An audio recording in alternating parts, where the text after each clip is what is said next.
Imagine you're in a typical suburb, and one morning you spot 30 young people, clearly from another country, walking into your neighborhood wearing matching t-shirts. One of them approaches you and says, "I can see how you're struggling. Every Saturday, I see you push this machine back and forth over your grass, only to find the following week, the grass has come back." But my friends and I, we have brought you a solution from our country. And our time is short. We must leave tomorrow, but today we are proud to present to you, and every house in this subdivision, your very own goat. Now, before you say anything, know that it is our pleasure to be of service to our fellow human beings, and know that we have received far more than we have given in our trip. And imagine you're standing on your front step. Goats are running wild in the cul-de-sac. Imagine what you'd say. In 2010, I took part in a medical mission to Mali, West Africa. And my role was to conduct art workshops while doctors and nurses provided life-saving surgeries and clinics for those most in need of care. For me, the week was full of creativity and imagination. And we distributed art supplies throughout the town of Welesebugu. But at the end of the week, there was something missing. What I had forgotten to do was ask the community what they needed. So at the end of the week, I spoke to one of the physicians. And I said, if there was something more sustainable that I could do, what would it be? And he said, without hesitating, "This week I have seen a line of patients 3,000 people long. If you can encourage this community to use soap to wash their hands, that line would be cut in half." The following year, I returned to Mali. And I sat down with some public health workers who told me something critical. They said, in this place, there's a thread of folklore that says, if you wash your hands with soap, it'll wash away your wealth. And this has contributed to Mali having one of the highest infant mortality rates in the world. So we began our work, teaching kids to wash their hands with soap.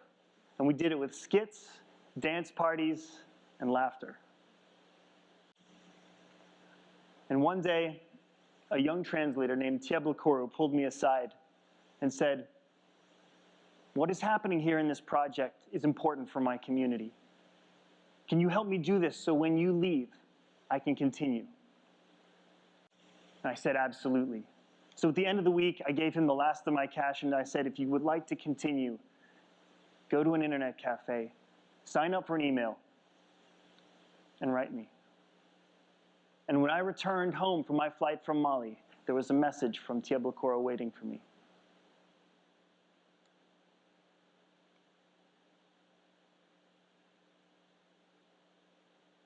This was the beginning of the WASH project.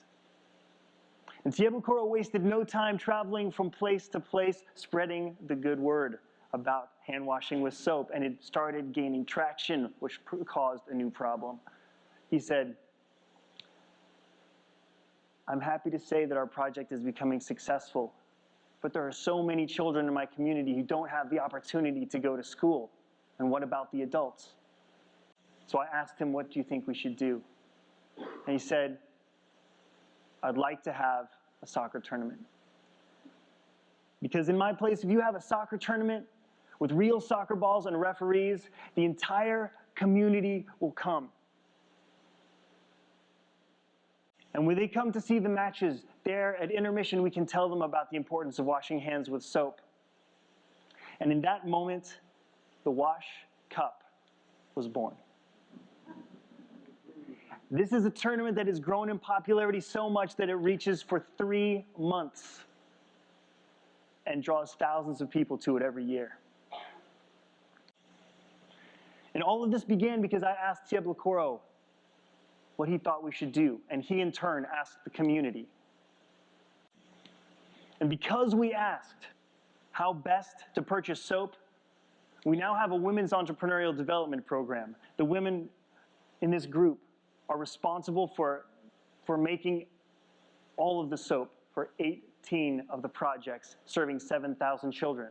And because we asked, the women of this group, whom Tiablakoro fondly calls the soap ladies, are now making their own money and making their own decisions about what to do with that money for the first time in their lives.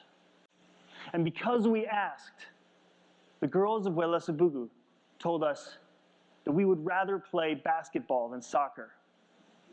And because we asked, they now have a tournament of their own in a place where opportunities for girls are limited. And sure, I could have brought lawnmowers to Mali. I could have brought my own point of view. But instead, I learned to bring questions. And those questions brought forward leaders. And those leaders have carried me further than I could ever have imagined. So now that it's your turn, what question will you ask? Thank you.